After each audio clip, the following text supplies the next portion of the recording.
एक बेलपत्र, एक धतूरा। धतूरा जानते हो? अरे बोलो तो जम के, जानते हो ना? एक बेलपत्र, एक धतूरा, एक शमीपत्र। शमीपत्र कितना? एक बेलपत्र, एक धतूरा, एक शमीपत्र और एक सफेद पुष्प। केवल एक सफेद पुष्प। एक आखा चावल का दाना। आखा का मतलब जानते हो? मतलब पूरा सेगा चावल का दाना। एक चावल का दाना, एक सफेद पुष्प, एक धतूरा, एक बेलपत्र, ये सब हाथ में लेकर अगर तुमको ऐसा लगता है कि आपको ऐसा महसूस होता है कि मेरी सारी राहें बंद पड़ी हुई है और मैं जिस काम में हाथ डालता हूँ वो काम आज होता ही नहीं, दिन लग जाते हैं। जब दुनिया के लोगों के पास में सुख आ जाता है तब भगवान मुझे सुख देता है, जब दुनिया का भला हो जाता है तब मेरा भला होता है। भगवान मेरी सुनता नहीं, सब राहें बंद है मेरी, कोई रास्ता सूझ ही नहीं रहा। अगर मैं फसल लेने की सोचता हूं तो फसल नहीं आती, काम करने की सोचता हूं तो काम नहीं होता। कुछ ना कुछ टेंशन मेरी जिंदगी में है। तो कभी मौका मिल जाए जिस दिन तुम्हारे हाथ में ये सभी चीजें हों, बेलपत्र, धतूरा, पुष्प, शमीपत्र, चावल का एक दाना, ये सब तुम्हारे हाथ में हो और शिवरात्रि का दिन हो, 12 महीने कोई सी भी शिवरात्रि का दिन हो, उसी शिवरात्रि के दिन जिस दिन आप दोपहर में मंदिर चले जाएं या शाम को जाएं या सुबह जाएं, कभी भी, पर शिवरात्रि के दिन अपने हृदय में ध्यान कर कर और त्रिपुरारी नाम का स्मरण कर कर। कौन सा नाम? त्रिपुरारी नाम का स्मरण कर कर भगवान शिव से अपने मन की बात कहकर, भोला सब दुख काटो,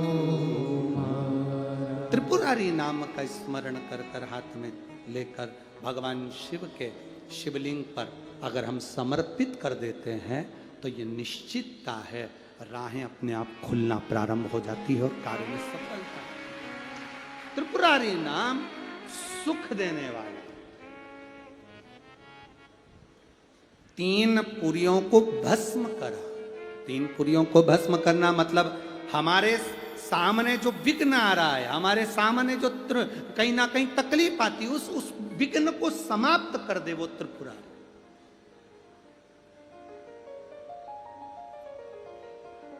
हमारे विघ्न को जो समाप्त कर दे वो त्रिपुरारी। शंकर भगवान की शिवरात्रि एक आराधना की रात्रि होती है।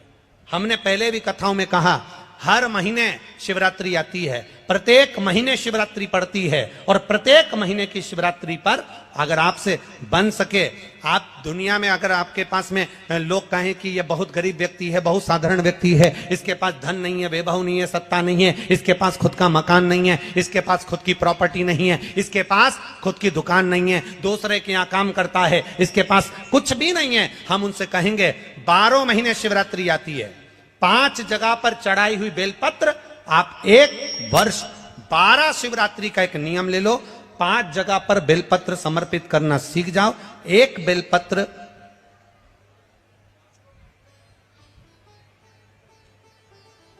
ये शिवलिंग, ये जलाधारी, बहुत ध्यान से देखना, ये चरण जहां से जल नीचे गिरता है, गणेश जी का स्थान, कार्तिकेय जी का स्थान, ये हस्तकमल, माता पार्वती जी का हाथ हस्तकमल, शिवलिंग, भगवान शंकर का स्थान। ऊपर से जो एक एक बूंद जल शिवलिंग के ऊपर गिर रहा है, शंकर भगवान की 5 बेटियां, जया, विषहरा, शामरीबारी, दौतली, देव। बीच में जो एक मोटी सी लाइन है वो शंकर भगवान की छोटी लड़की, क्या नाम है? अशोक सुंदरी। ये पूरे शिवलिंग का वर्णन। 5 जगह पर बेलपत्र, 5 स्थान पर बेलपत्र। 12 महीने की शिवरात्रि। आप दूसरे के यहाँ काम कर रहे हो, नहीं है नौकरी, नहीं है काम, दूसरे के मकान में रह रहे हो, खुद का मकान भी नहीं, खुद का प्लाट भी नहीं, खुद की प्रॉपर्टी भी नहीं, बहुत संघर्ष की जिंदगी जी रहे हो, ठेला धका रहे, लॉरी चला रहे, गाड़ी चला रहे, ऑटो चला रहे, अपने लिए करने का प्रयास करना।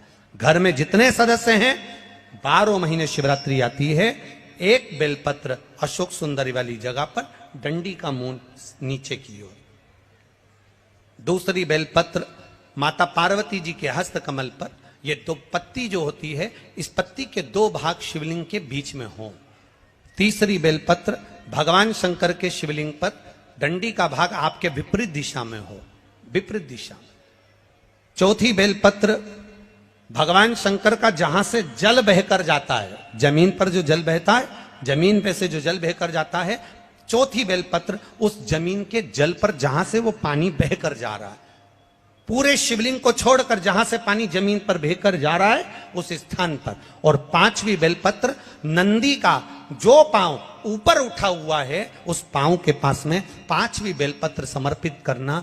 एक शिवरात्रि से लेकर 12 शिवरात्रि जो एक वर्ष तक कर लेता है, एक वर्ष अपनी कड़ी मेहनत के साथ में मेहनत पूरी करना, और ये 5 बेलपत्र हर महीने जो शिवरात्रि आती है उस पे समर्पित करना प्रारंभ कर दीजिए और मेहनत करना प्रारंभ कर दीजिए, आपको आपके कर्म का फल मिलेगा। साल भर के अंदर आप अच्छे बनकर बैठ सकते हैं।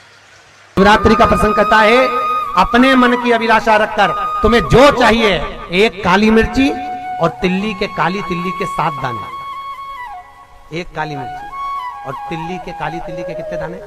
7 दाने हथेली में रखकर अपनी कामना कर कर मन से अपने मन के बात को कहकर शंकर भगवान के शिवलिंग पर चढ़ा दीजिए। आपकी मनोकामना, कहते हैं हर महीने शिवरात्रि आती है, इस शिवरात्रि पर मुख्य शिवरात्रि पर चढ़ाओगे, अगले महीने की जब शिवरात्रि आएगी तो आपकी मनोकामना पूरी हो जाएगी। एक काली मिर्ची और 7 काली तिल्ली के दाने, मात्र 7। महाराज जिसके घर में क्लेश रहता हो, बहुत ज्यादा लड़ाई झगड़े हो रहे हैं, सास बहू के झगड़े, ना बहू कुछ सुनने को तैयार ना सास सुनने को तैयार, और घर में बेचारे पुरुषों की आफत, यहाँ भाई भाई झगड़ रहे हो, सास बहू में झगड़ रही हो, कुछ मत करिए। गेहूं की बाली को तोड़ो, गेहूं की बाली जानते हो ना, जिसमें आप लोग तो गेहूं की बाली को तोड़ना है, और बाली 7 बाली तोड़कर अपने घर में घुमाकर अपने घर का नाम और गोत्र बोलकर उसको शंकर को समर्पित कर दीजिए। जिंदगी में कभी सास बहू का झगड़ा नहीं होगा महाराज। शिवरात्रि के दिन उसको समर्पित करिए, आपके घर में कभी क्लेश नहीं मच सकता। 12 महीने शिवरात्रि आती है, और शिवरात्रि के दिन रात्रि को 12 बजे शंकर भगवान पर एक धतूरा चढ़ा दो। क्या चढ़ाना है? जम के बोलिए जरा, धतूरा। ये शंकर भगवान को धतूरा चढ़ा दो। 12 बजे रात्रि को शिव जी पे धतूरा चढ़ाओ, आधे घंटे तक धतूरा चढ़े रहने दो, और आप श्री शिवाय नमस्तुभ्यम का जाप करो। जिस शंकर जी पे धतूरा चढ़ाए उस मंदिर के बाहर बैठकर कौन सा मंत्र जपना है? श्री शिवाय नमस्तुभ्यम। फिर से बोलो, श्री शिवाय नमस्तुभ्यम। धतूरा चढ़ाकर श्री शिवाय नमस्तुभ्यम का स्मरण करिए। और जो दुकान नहीं चलती हो, घर में लक्ष्मी नहीं टिकती हो, खेत में फसल अच्छी नहीं आती हो, संपदा नहीं आ रही हो, बस उस धतूरे को लाल वस्त्र में बांधकर अपनी दुकान में, अपने व्यापार में, अपने घर में रात को 12:30 बजे उठाकर लाओ, और 4 बजे के पहले उसको अपनी दुकान, व्यापार, व्यवसाय में उसको बांध दीजिए। और अगर जो जमीन फसल सही नहीं दे रही हो वो जमीन में ले जाकर गाड़ दीजिए। आपको जीवन में कभी तकलीफ नहीं भोगना पड़ेगी, लक्ष्मी बढ़ती चली जाएगी महाराज, संपदा बढ़ेगी। जो व्यक्ति ज्यादा बीमार रहता हो, बहुत बीमारी उसको घेरे रहती हो, परेशान रह रहा हो, बीमारी बनी हुई है, तो बोर चढ़ाइए। बेर, क्या बोलते हैं यहाँ पर, बेर की बोर, वो खाने वाला बेर जो होता है, उस बेर को 7 बेर ले लो, और 7 बेर को लेकर अपने ऊपर से घुमाकर शिवरात्रि की दोपहर के 12 बजे शंकर भगवान के शिवलिंग पर ले जाकर उस बेर को चढ़ा दीजिए। आपका रोग, आपकी बीमारी मात्र 3 महीने के अंदर समाप्त हो जाएगी। पुराण की कथा कर रही है, विदवल उरुतपल को बाता कुंदुक का प्रहार कर कर माता पार्वती जी ने कुंदुक प्रहार कर कर उनका संहार कर दिया। शिव जी का नाम कुंदकेश्वर महादेव पड़ गया। कुंदकेश्वर महादेव को सबसे ज्यादा कोई चीज चढ़ती है तो सफेद पुष्प चढ़ता है। कौन सा पुष्प चढ़ता है? जम के बोलिए जरा, सफेद पुष्प। और बहुत अच्छे से ध्यान रखिएगा, कभी आपको अगर मौका मिले जीवन में और आपके यहां अगर सफेद फूल ज्यादा आ जाता हो तो 12 महीने शिवरात्रि आती है 12 महीने शिवरात्रि आती है।